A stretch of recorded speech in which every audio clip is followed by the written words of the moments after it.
అందరికీ నమస్కారం అండి. మీరు చూస్తున్నారు అగోచర ఆస్ట్రోనాలజీ యూట్యూబ్ ఛానల్.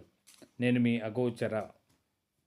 జనవరి 14, 2026వ తేదీన రవి మకర సంక్రమణం చేయబోతున్నారు. ఈ మార్పు వలన మేషరాశి వారికి కలిగే ఫలితాలు ఏమిటో తెలుసుకుందాం. వృత్తి, ఉద్యోగ, వ్యాపారాల్లో అనుకూల పరిస్థితులు ఏర్పడతాయి. అదనపు బాధ్యతలు నిర్వర్తిస్తారు.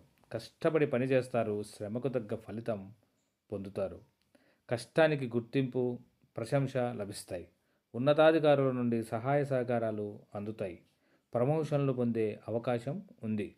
ఆగిపోయిన పనులు పూర్తి చేయగలుగుతారు. సందిగ్ధ స్థితి నుండి స్పష్టమైన ఆలోచనలు చేసే స్థితికి వస్తారు. కార్యాలయాల్లో తోటివారి సహాయ సహకారాలు అందుతాయి. సమాజంలో ఉన్నత వ్యక్తుల పరిచయాలు ఏర్పడతాయి. వారి ద్వారా మేలు పొందుతారు. ఉత్సాహంగా పనిచేస్తారు. సాహసోపేతమైన నిర్ణయాలు తీసుకుంటారు. సమాజంలో గౌరవ మర్యాదలు పొందుతారు. కుటుంబ గౌరవాన్ని పెంపొందించే పనులు చేస్తారు.